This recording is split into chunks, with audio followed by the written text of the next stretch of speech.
So the first thing I want you to do is, regardless, whatever you're struggling with, finances, health, career, self-sabotage, lack of motivation, relationship issues, parenting issues, fear of failure or success, anxiety, depression, whatever it is you're struggling with, any life situation, I don't care what it is, bring up all of that frustration, bring up the anger, the sadness, the confusion, the helplessness, the hopelessness.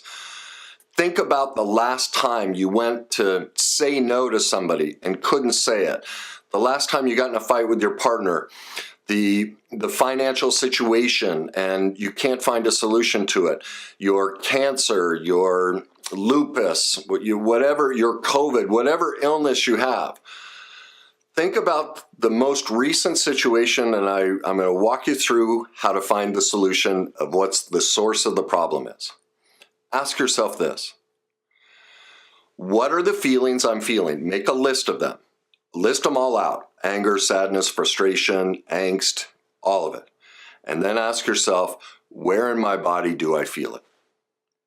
Is it in your stomach? Is it in your chest? Is it in your head? Is it in your throat? Do you feel it in your shoulders, your legs? Where in your body do you feel all of those emotions? Now, it may be several places that you're feeling it, but really identify and connect to that. One, the words you're using to describe the feeling words, and then two, where in your body you feel it.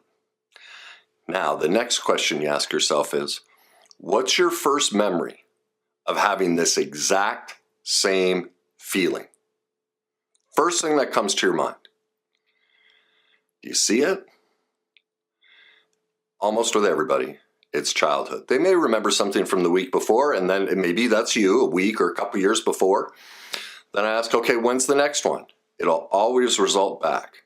Every single time with all of us, it'll result back to a time in childhood where we got shamed, belittled, we were told we weren't good enough, we were embarrassed.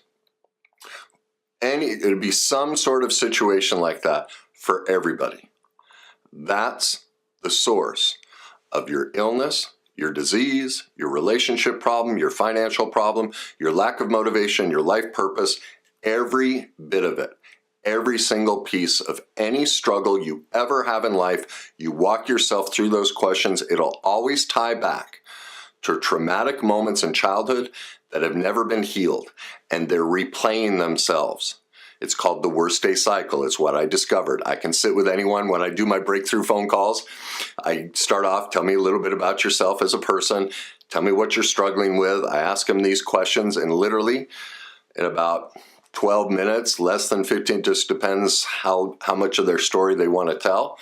I ask them these questions, boom, we get right to the answer. And they just, for many, they break down crying. They're like, my God, I had no idea I was replaying my childhood over and over.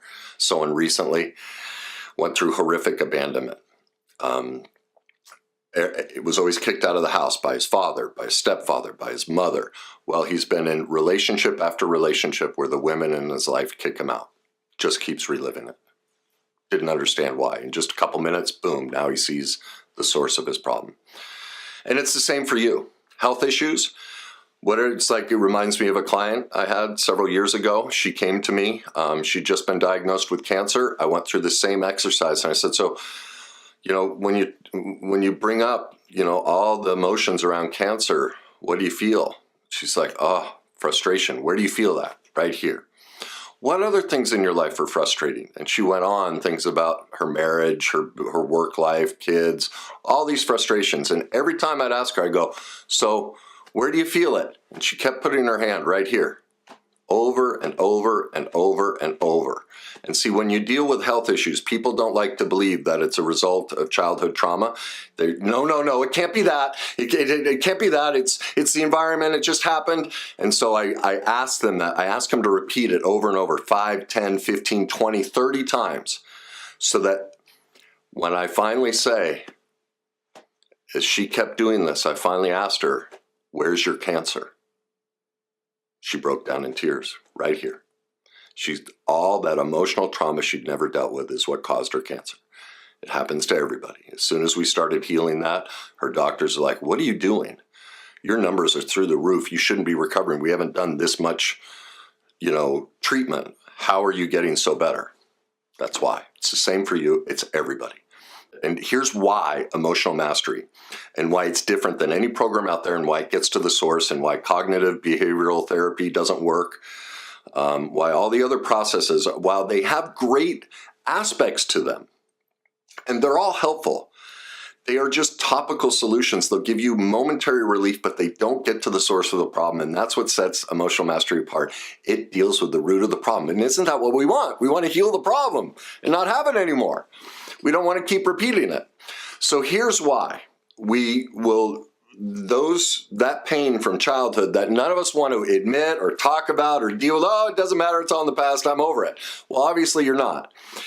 And here's why. To do that, I have to tell you a little bit of the science of how the brain and body works and why this happens to all of us. Like, none of us are bad.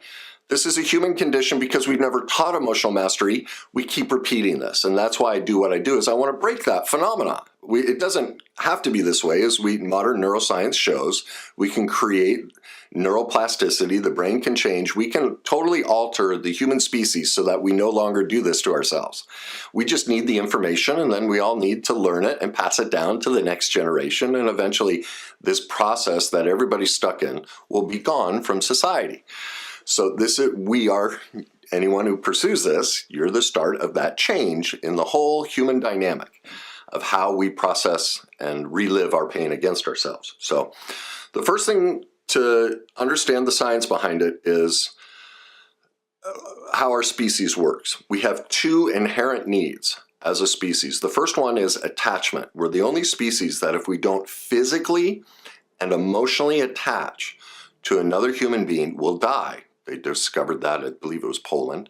They would separate kids and all the kids were dying as soon as they gave them care and attention, in foster homes. And that's when they discovered, oh, wait a minute, we must physically and emotionally attach to another human being. It's essential to life. You can feed the baby, feed us, give us water, but we need that physical and emotional connection. The second thing we need is the pursuit of our authenticity. This is our individuality, who we're meant to be, what I call our inherent power, our own morals and beliefs, our own needs and wants, negotiables and non-negotiables, who it is we're meant to be and express in the world. Well, look at yourself. When you asked yourself about that pain you felt and the first memory and that moment, what happened in that moment? Well, all of us in childhood were either told directly or indirectly that we were bad, wrong, we had no worth. And the proof of that is, think about it, whenever you went to express your individuality, what did our parents do? No, don't do that. Wham. All right, now think of the instance I shared with the gentleman who keeps picking the women who leave him. All right, what he learned was to get attachment, he had to do everything for everybody else. That was the only way he could survive in childhood. Yet they would discard him no matter what, and they would take all of their problems out on him. Another client who couldn't say no, her mother, did the exact same thing. There was a divorce. And the mother told her daughter all the details, how bad the husband was. She basically made her daughter a surrogate spouse. She shared all this adult information that was totally inappropriate to tell a young child, and made the daughter now responsible emotionally for mom. And so she couldn't live on her own. She couldn't make her own decisions, take care of herself. She's constantly feeling like, no. Anytime I go to pursue my authenticity, my morals and values, my needs and wants, I'm bad because my job is take care of, in this case, mom. All right? This happens to all of us in childhood. Think through in your childhood how you had to change who you were. In my situation, alcoholic mother. Well, my mom would be sober 4 to 6 weeks and then literally a walking coma for 7 to 10 days. Well, every single male friend and woman I'd get in a relationship, just like my mom, out of the blue, one day, boom, gone. Just gone. No explanation. Just disappear in my life. We seek it out, and here's why. In those moments of perfect imperfections, I'm not saying our parents are bad. I'm not telling you to divorce your parents and hate them. I am asking that we get honest and we get out of the denial and we admit that all of our parents and us as parents, you're doing this to your children just because you're perfectly imperfect. We don't teach how to be a parent. And even if we did, you're human, you're going to make mistakes. We all traumatize our kids. Everyone does. And everyone's been through trauma, and we will pass it on. There's just no stopping that. So the first step is admitting that that's true, that's happened to all of us. And what happens in that moment is it creates a massive emotional chemical explosion in our brain and body.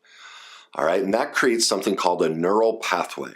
What it really is an emotional chemical addiction in our brain and body. And its addiction, here's why. It takes tremendous energy for our brain to do anything. And so the way it tries to conserve energy is it tries to do something it's already done. Well, you wonder why you keep going on this same, like I just popped into my head, Jay, he's in my book, a real estate agent who would go boom, bankruptcy, boom, tons of money, bankruptcy, go on this loop. Well, that was his childhood. See, when we have that big, massive chemical addiction, our brain gets addicted to it and it goes, oh, I know this.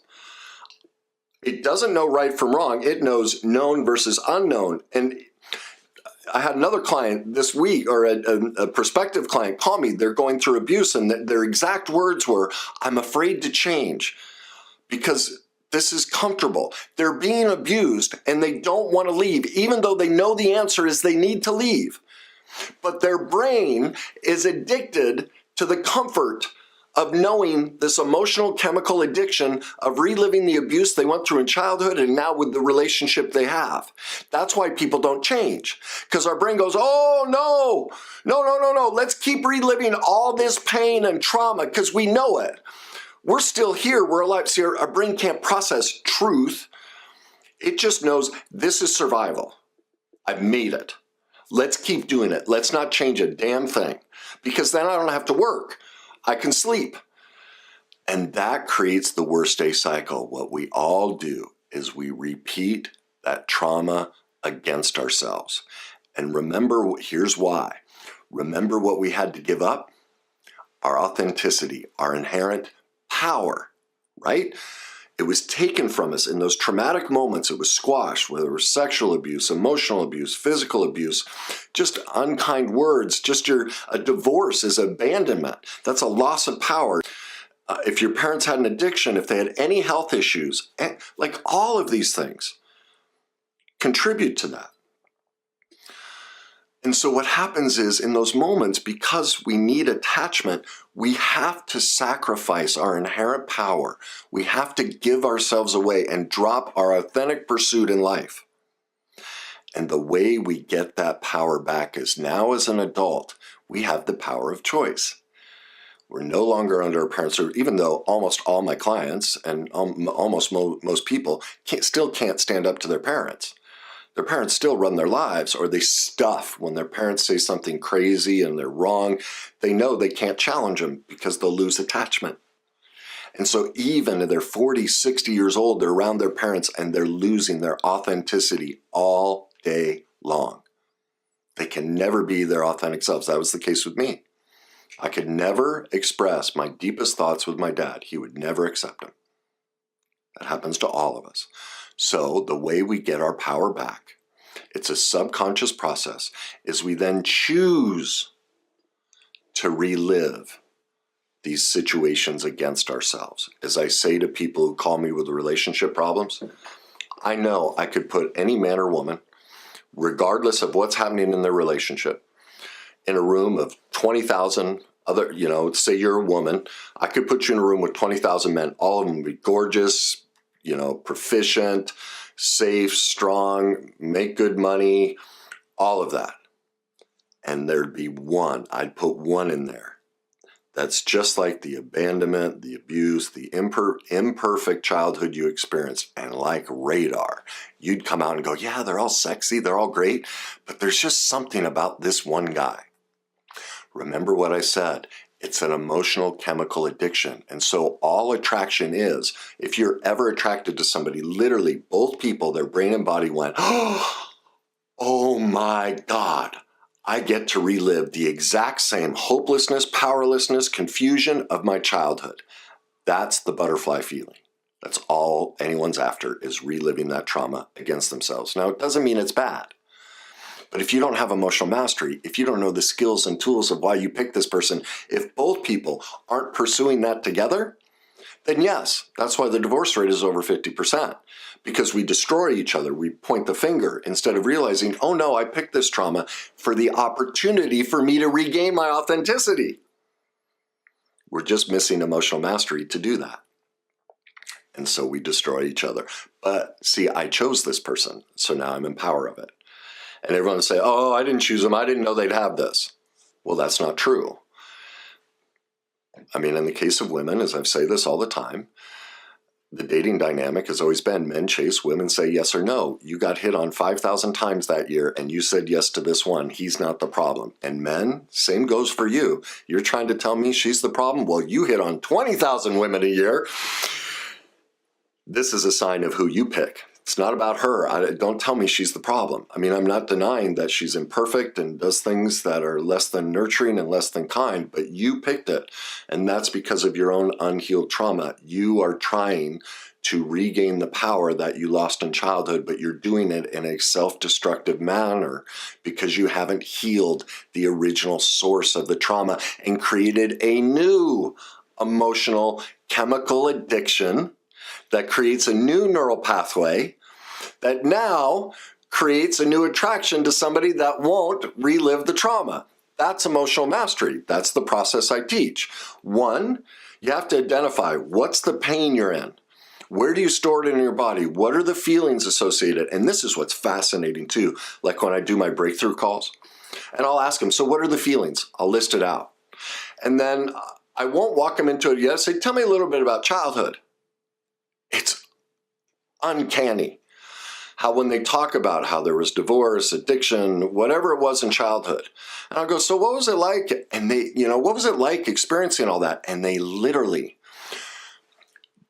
the feeling words that they use to describe whatever their problem is, what they're struggling with, and how frustrating it is to not be able to say no, to be in an addiction, to fear failure or success, the self-sabotage, lacking, not reaching their potential, not knowing their life purpose, and they describe those feeling words. When I ask them about their childhood, they will use the exact same words to describe their childhood. So what was that like? Oh, it felt restrictive. It felt confining. I felt used. I felt raped. A woman who'd been raped. It's just, we're literally screaming at ourselves the answer.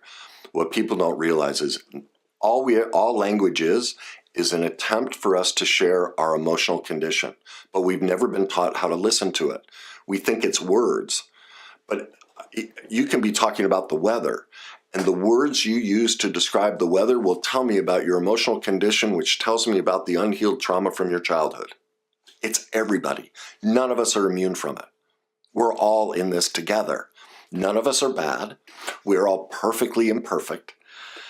The struggle is we've had a society that refuses to talk about this. We want the superficial, happy solutions. I don't want to talk about it. I don't want to go there. As I use several examples in my book of people that didn't want to and eventually decided to, heal this stuff, and their lives have transformed because of it. But it's very normal because for centuries we haven't taught emotional mastery. And so our brain and body goes, nope, I have no life experience, no emotional chemical addiction to tell me that this is, that allows me not to work. And so I don't want any part of that. And so the first step, as I said, is what are you feeling? Where in your body do you feel it? What's your first memory or memories? It's usually several. The next step is then you have to do the recovery work on those emotions.